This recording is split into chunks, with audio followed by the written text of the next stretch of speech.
My friends, I would like you to settle into a quiet awareness for just a moment, because the message we begin today is not merely instruction, no, it is revelation.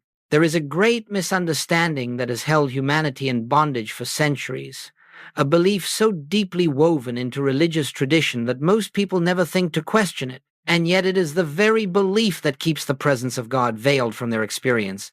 It is the belief that you are a sinner, that you stand outside the grace of God, and must somehow struggle, strive, or suffer your way back into divine favor. But I tell you this, nothing could be further from spiritual truth. For the moment you accept I am a sinner as your identity, you place a wall between yourself and the infinite, which, in truth, has never been absent from you. The tragedy is not that God withholds good, but that through false identification we block the awareness of the good already present. You see, all spiritual healing, all harmony, all peace begins with identity. If you believe yourself to be fallen, guilty, unworthy, then you will interpret every experience through that lens, and your life will mirror the consciousness you hold. But the Infinite Way teaches that you are not a sinner seeking redemption. You are the spiritual offspring of God, complete and whole, and nothing you have thought or done has ever changed the nature of what God created. Today, we will begin to uncover the secret that transforms the entire spiritual journey, the recognition of your true identity. Not the identity shaped by memory or emotion, not the identity taught by fear or tradition, but the identity established before time, a spiritual identity untouched by your human story. So as we move forward, do not try to agree or disagree. Do not strive to accept or reject. Simply allow these truths to wash over the surface of your consciousness. Let them rest gently within you, for we are beginning a journey that does not lead toward God, but reveals the astonishing fact that you have never been separate from God at all. What hinders you is not your actions, but your belief about yourself. And once that belief is exchanged for recognition, the entire landscape of your life begins to shift. Healing comes not as reward, but as revelation. Peace comes not through effort, but through acknowledgement of what already is. This is the path we open together now. Let us look more deeply now into the nature of suffering, for unless we understand its root, we cannot hope to dissolve it. All suffering, whether it appears as sickness, fear, lack, loneliness, or guilt, arises from a single source, a false sense of identity. The moment you accept yourself as merely a human being, struggling your way through a world of chance and danger, you begin to experience the limitations that accompany that belief. And when you go even further and accept yourself as a sinful being, unworthy of God's presence, then fear becomes your companion, guilt becomes your atmosphere, and separation becomes the fabric of your thought. Yet none of this is truth. It is only the hypnotism of the ages, the inherited belief that who you are is determined by the body you inhabit, the actions you regret, or the thoughts you have allowed to govern you. Consider this carefully. You cannot experience anything higher than the consciousness you hold of yourself. If you believe yourself broken, you will interpret every event as proof of your brokenness. If you believe yourself unworthy, you will shape a world in which worthiness seems forever out of reach. It is not the world that imprisons you, it is the identity you have accepted. And so long as you cling to that mistaken identity, even prayer becomes tainted by fear. For the one who believes he is separated from God will always pray as a beggar, never as a child of the infinite. And a beggar's prayer cannot reveal the fullness of God, for it begins with the assumption of absence, and God is never absent. You see, suffering has never been a punishment from God. It is the shadow cast when we turn away from the truth of our being. Just as darkness is not a force in itself, but merely the absence of light, So suffering is not a power but the absence of recognition. The moment you return to the truth of your identity, not by effort, not by penance, but by simple acknowledgement, the light begins to dawn and the shadows lose their reality. And in that dawning, you discover that the presence of God was never withheld, the love of God never diminished. You had simply lost consciousness of it. The infinite way teaches that your life changes only as your consciousness changes. Nothing external has the power to enslave you. Nothing external has the power to free you.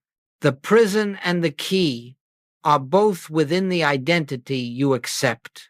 And so the work before us is not to improve the human self, nor to escape the consequences of the past, but to awaken to the self that has never been touched by a single moment of human experience.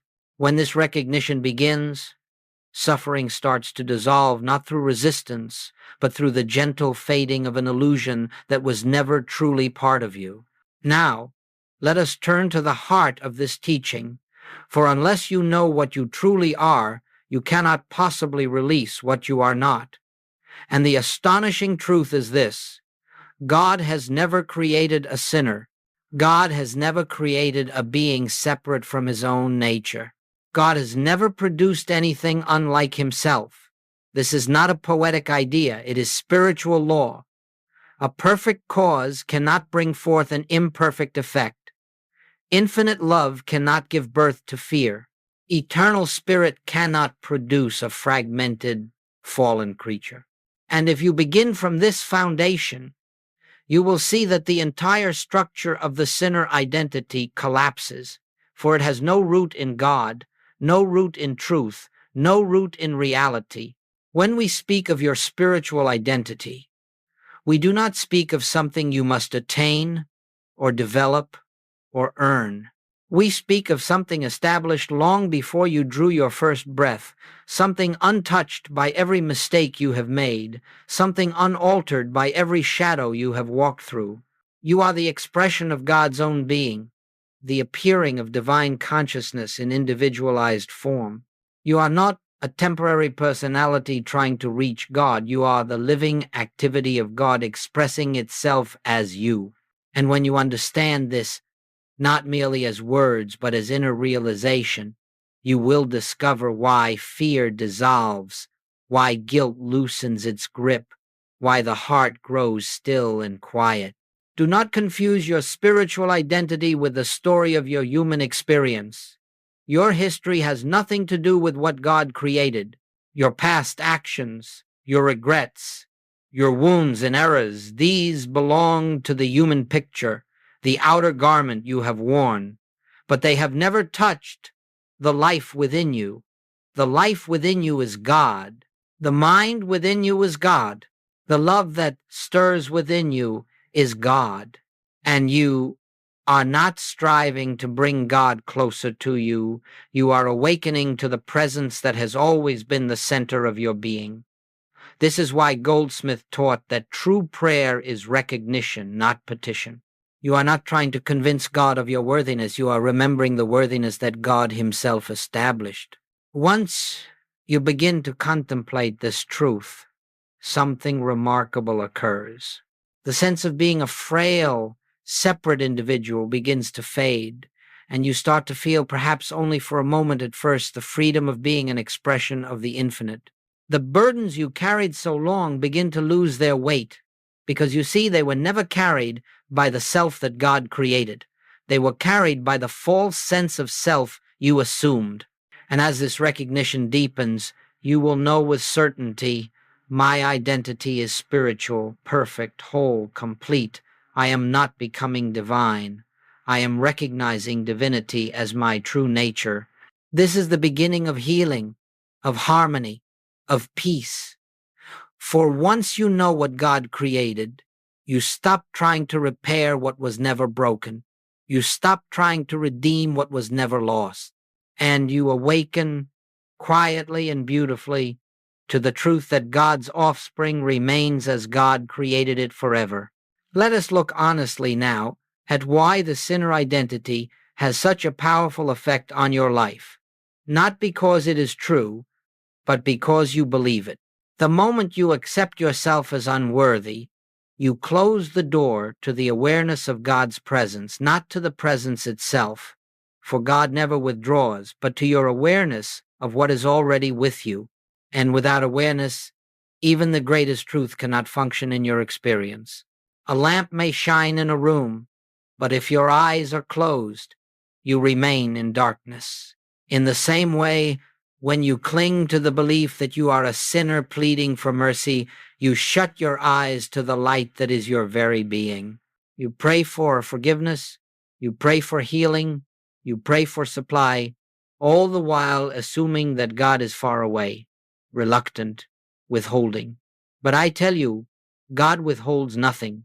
It is the false sense of self, the sinner sense, that withholds recognition.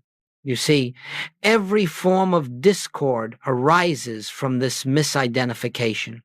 When you believe yourself separated from God, the body responds with tension, fear, and disease, not because God has judged you, but because the consciousness of separation sends shock waves through your entire being. When you believe yourself undeserving, your finances reflect the vibration of lack, for you cannot manifest abundance while clinging to the belief that you do not deserve the good already present.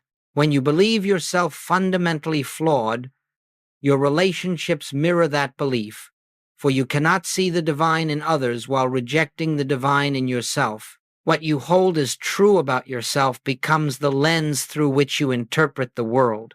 And as long as that lens is clouded by guilt and shame, the world appears hostile, uncertain, and narrow. Let me state clearly what Goldsmith discovered through decades of healing work. It is not sin that blocks your healing. It is the belief that you are a sinner. Mistakes can be corrected. Actions can be forgiven.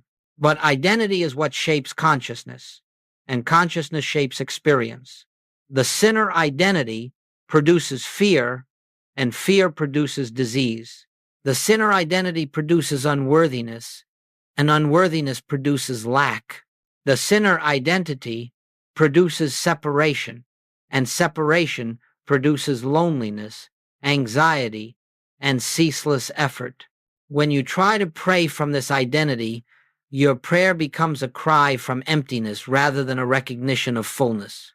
You must understand, God has nothing to do with this sense of separation. God has not judged you, condemned you, or withdrawn from you. The entire drama is taking place in the mind that has accepted an identity God never gave.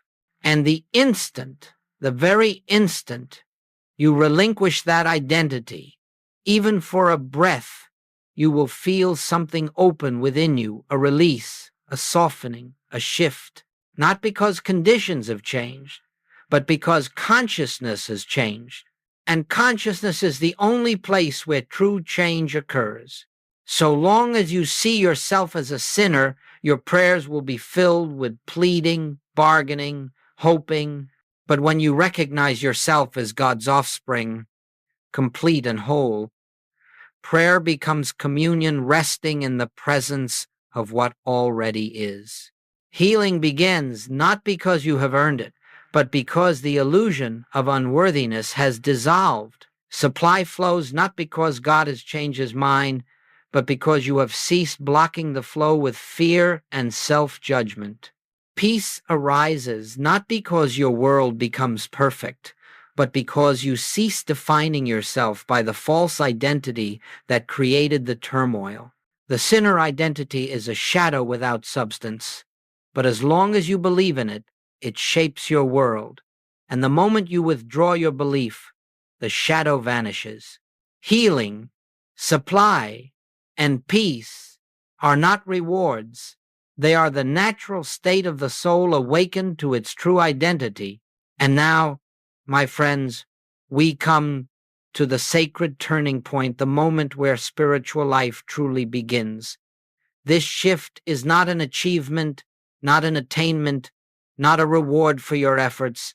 It is a recognition, a dawning, the quiet unveiling of what has always been so. For all the harm that the sinner identity has produced, it has no reality of its own. It is a mist that disappears the moment you turn toward the light of truth. And what is that truth? That you are God's spiritual offspring, born not of the flesh, not of the will of man, not of human history, but of the infinite, invisible source that expresses itself as your very being. You do not become God's child, you are God's child. You do not rise into divinity, you awaken to the divinity that has never left you. Recognition is not an act of trying, it is an act of remembering. When you sit quietly and turn inward, you are not attempting to create holiness, nor to summon God from afar. You are uncovering what has been hidden beneath layers of conditioning and fear. You are letting the truth shine through the cracks in your human sense of self. And as you do, you discover with a kind of gentle astonishment that the presence you sought so earnestly was the very life with which you are aware. The mind you believed you had to reach is the mind that has been thinking you, guiding you, sustaining you each moment. You are not separated from God. You are the expression of God. When you begin to accept this, not fully, not perfectly, but even in a small, contemplative way, something shifts at the deepest levels of consciousness. You stop praying as one who lacks and begin resting as one who is. You stop approaching God as an external power to please or persuade and begin experiencing God as the very essence of your identity. This is why Goldsmith insisted that spiritual truth must be recognized, not manufactured. You are not affirming something into existence. You are acknowledging what eternally is. You are not lifting yourself up to heaven. You are realizing that heaven is the consciousness out of which you live and move and have your being. This recognition changes everything. Fear loosens its grip, for fear cannot survive the awareness of oneness. Guilt dissolves, for guilt belongs only to the false self that no longer occupies the center of your consciousness. The striving, the pleading, the perpetual inner conflict begin to fall away, not through discipline but through disuse, because they no longer make sense when you know yourself as the offspring of infinite love. And in this new clarity, you realize that healing is not something you chase. It is something that emerges naturally as the false identity fades. Harmony is not something you construct. It is the natural fragrance of the soul, recognized as divine. Let this recognition occur in its own soft rhythm. Do not force it. Do not try to convince yourself. Simply return again and again to the truth that feels like home. I am God's spiritual child. I always have been. I always will be. Hold this gently, like a delicate flame, and allow it to illuminate your consciousness. For the moment this identity becomes even slightly more real to you than the old sense of separation, the transformation has begun. Now, as we deepen into this truth, it is often helpful to observe how recognition, simple recognition, changes the entire fabric of a person's life. Not because recognition has power of its own, but because it removes the false sense of identity that blocks the activity of God from being realized. Throughout years of spiritual ministry, I witnessed again and again that transformation does not come through trying to be better, nor through pleading for God's intervention, but through awakening to the truth of one's spiritual origin. And I would like to share with you a few illustrations, not as miracles, not as extraordinary exceptions, but as demonstrations of what unfolds when the sinner identity dissolves and the divine identity stands revealed. There was a woman who carried a burden of guilt for nearly 15 years.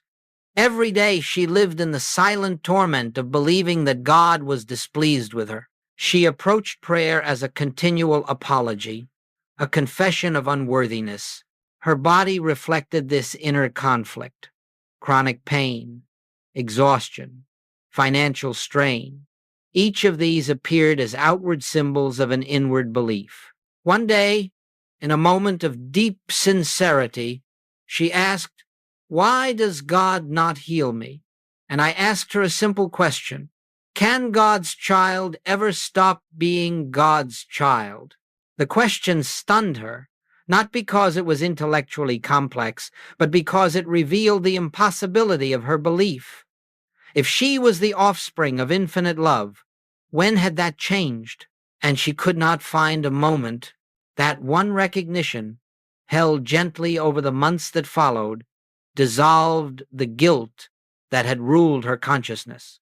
Her pain diminished, her finances stabilized, and more importantly, she regained the awareness of God's presence that had felt so distant. Nothing was added to her. Rather, the false identity was removed, and truth revealed itself.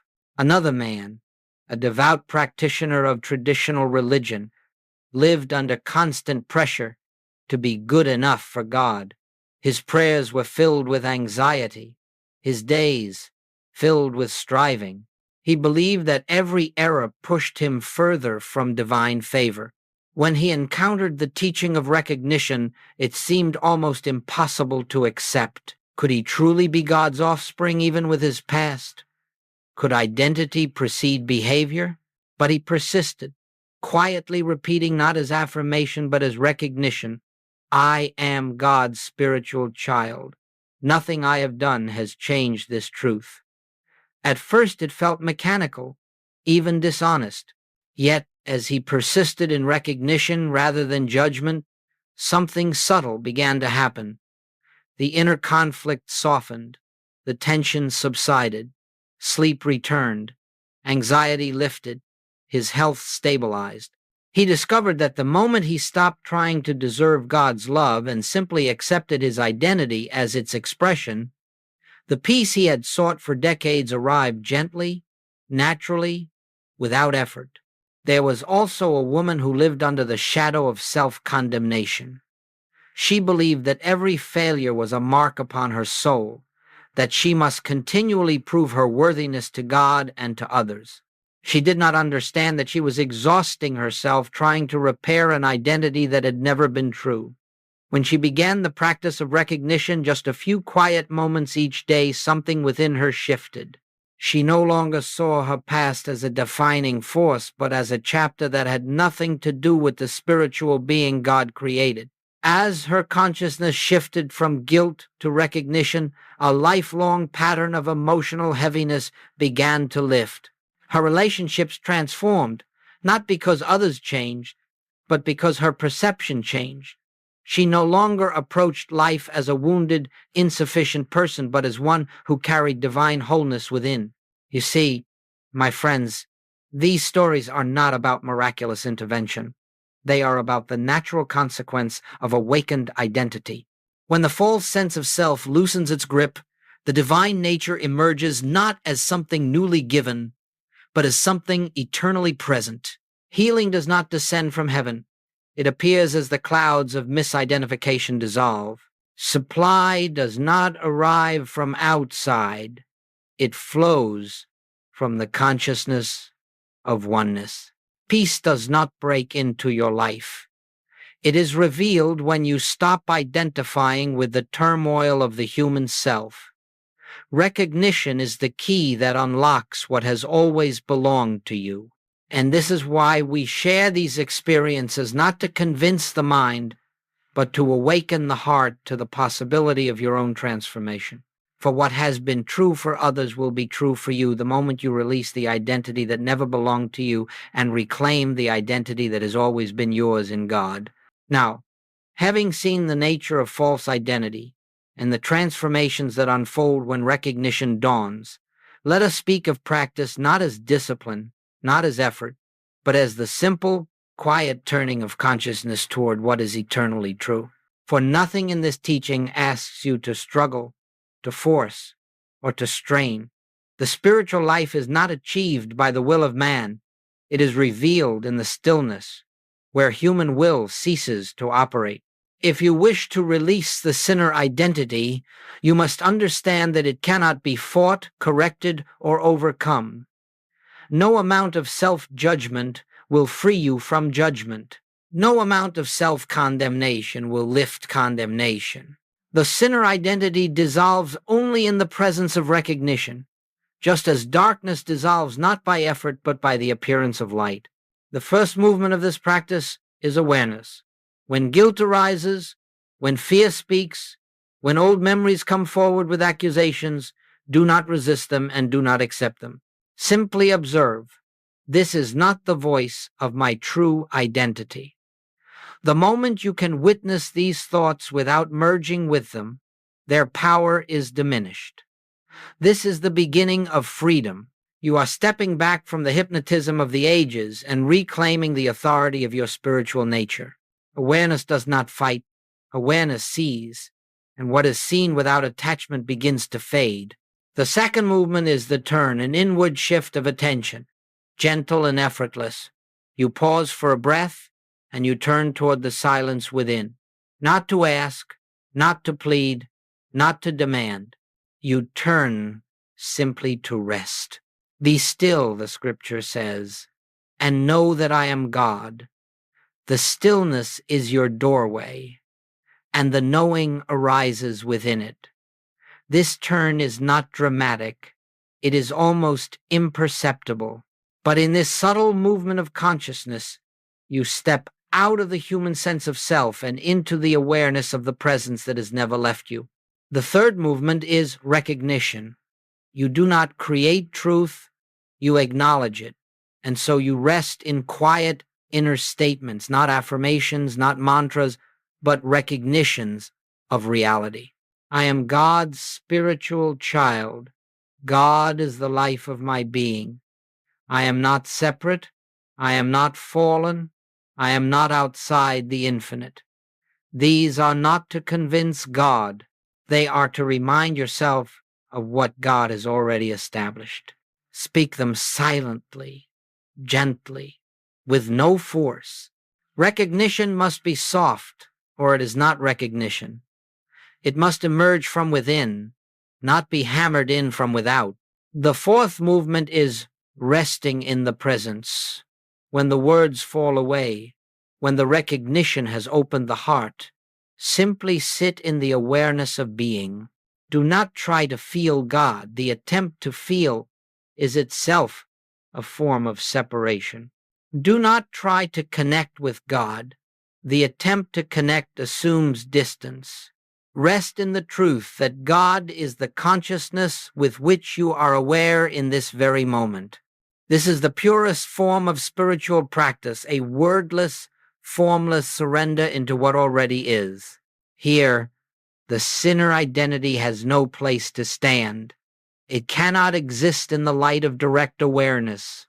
It fades like a dream upon waking. The fifth movement is living the recognition. For what value is there in knowing truth for a moment if you abandon it when you rise from your meditation, carry it with you? When a problem arises, pause and remember, I am God's offspring. This situation cannot alter that truth.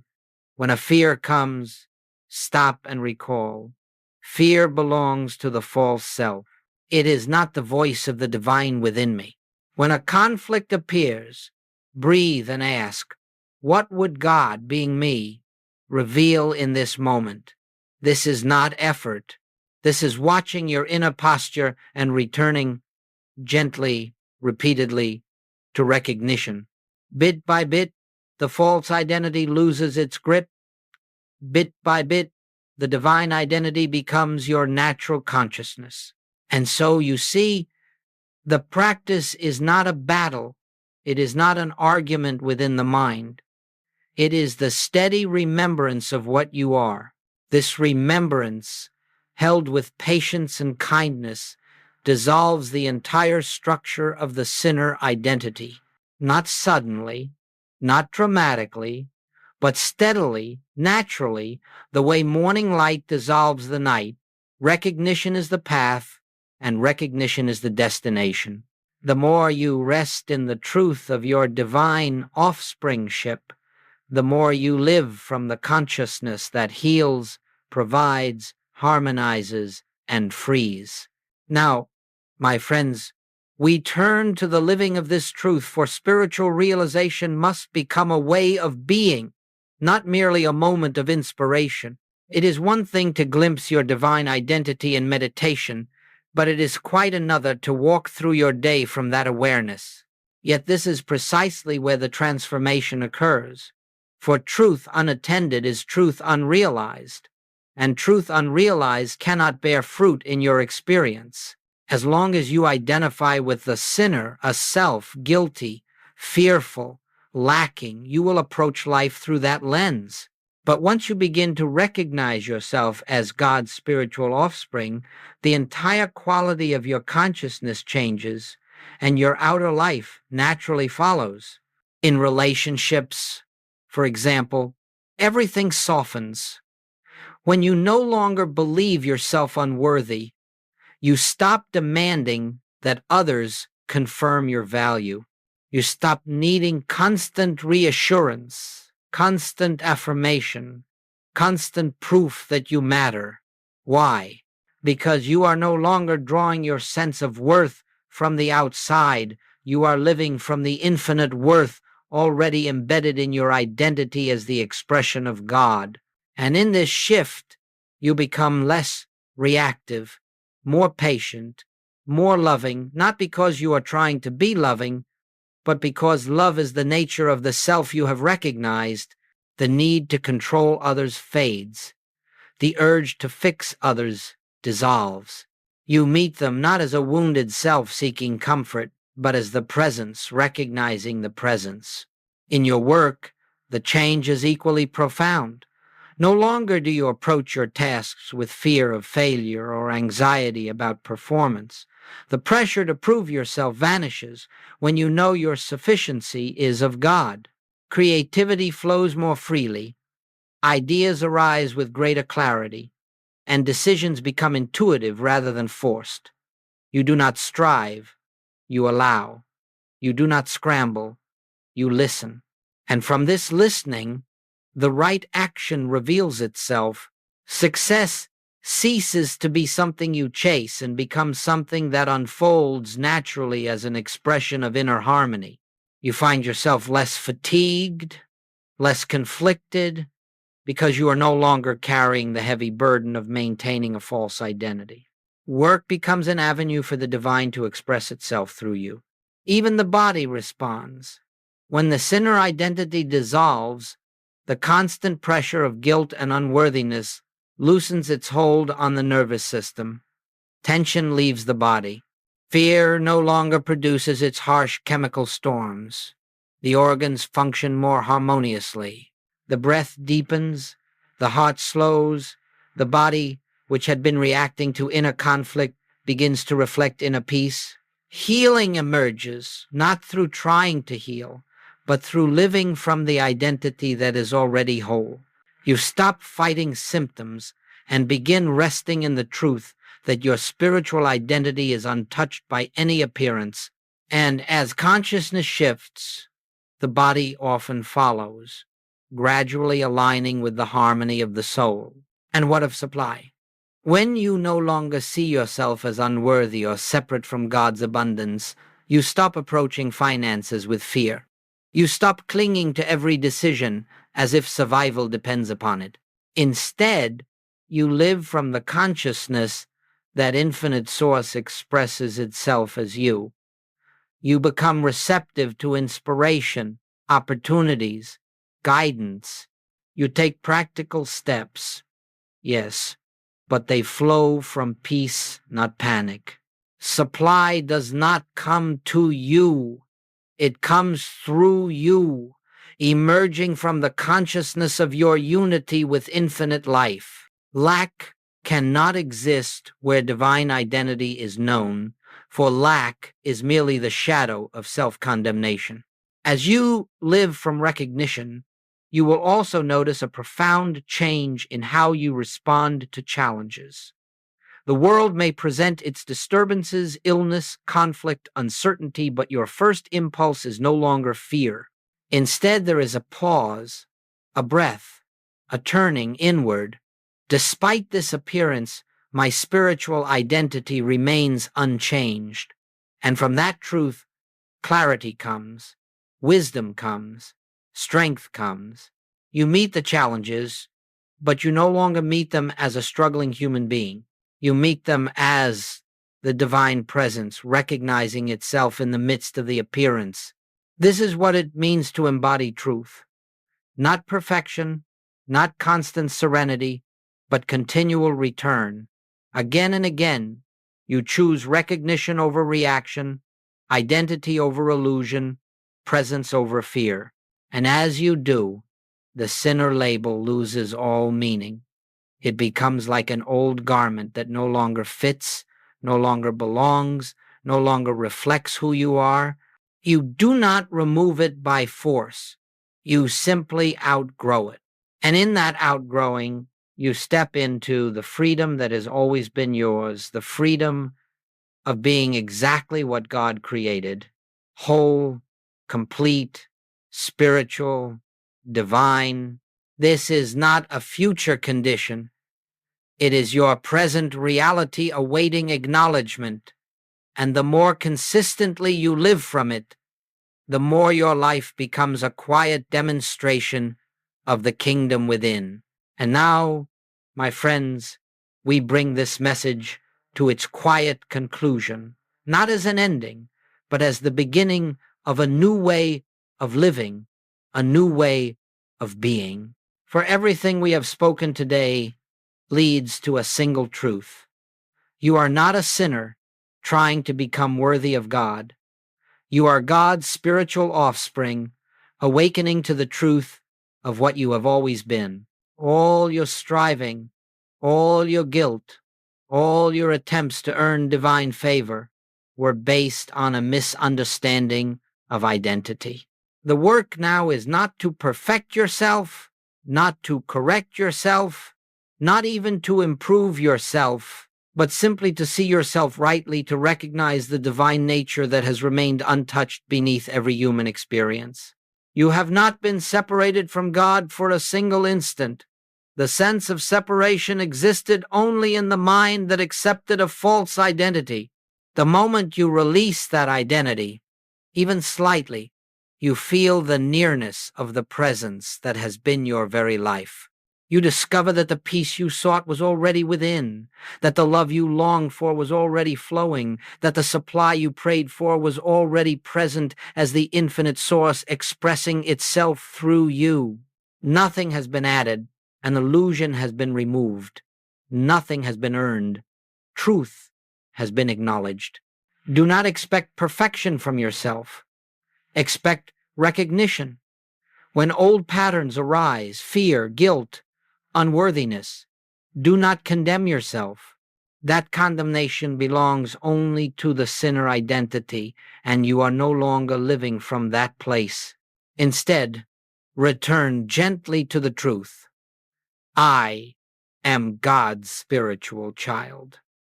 This identity cannot be altered. Let this recognition become the rhythm of your life, not forced, not dramatic, but steady and sincere. The transformation does not come through sudden heroic effort. It comes through repeated returning again and again to the truth of your being. And as this recognition deepens, something miraculous yet entirely natural begins to unfold. You realize that your life, your relationships, your work, your very body start to reflect the harmony of the consciousness you now hold. You find yourself freer, lighter, less burdened, not because circumstances have changed, but because you have changed, because you are no longer interpreting life through the lens of separation. You are seeing from the consciousness of oneness, of divine identity, of spiritual truth. And from that consciousness, all good flows effortlessly, quietly, inevitably. So I invite you to walk forward from this moment with a new awareness, not of what you must become, but of what you already are. Let this truth travel with you into each conversation, each decision, each challenge. Let it accompany you as a silent presence, reminding you that nothing you encounter can alter the identity God has established. You are the expression of the infinite life, the individualized activity of the divine. And as you live from this realization, you will find that your entire being resonates with peace, with purpose, with inner freedom. Welcome home. Then not to a place, not to a future state, but to the truth of your own identity. Welcome home to the self that God created, the self that has never been separate, never been broken, never been unworthy. Welcome home to the presence within you. Welcome home to the freedom of being exactly what God intended: whole, beloved, eternal,